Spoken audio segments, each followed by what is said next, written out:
আসসালামু আলাইকুম। আমি তাসনুভা মাহা, আমার স্বামী শহীদ মেজর তানভীর হায়দার নূর। 25 ফেব্রুয়ারি পিলখানা হত্যাকাণ্ডে আমার স্বামীর লাশ পাওয়া যায়নি।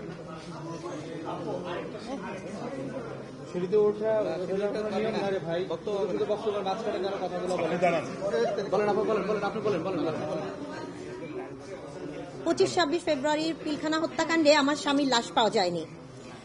এরপর আমার স্বামীর হত্যাকাণ্ডের পরে আমাকে 4 বার ডিএনএ টেস্ট করানোর ব্যবস্থা করে দেওয়া হয় আমার সন্তানদের সাথে এবং আমার সন্তানের দাদার সাথে।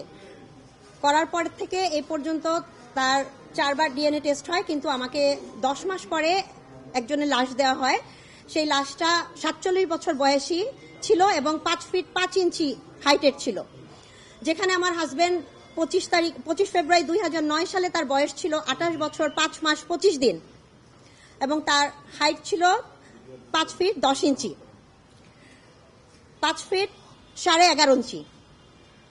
আমার সাথে কেন এই জিনিসটা করা হলো আমি আজও এটা জানি না। আমি জানি না আমার হাজবেন্ডের লাশটা কোথায় গেল এবং কি করা হলো তার লাশের সাথে। আমাকে একটা মিথ্যা কবর দেওয়া হয়েছে, আর আমি যতবারই এটার জন্য প্রতিক্রিয়া জানিয়েছি আমাকে বলা হয়েছে আমার হাজবেন্ডকে দেশদ্রোহী করা হবে।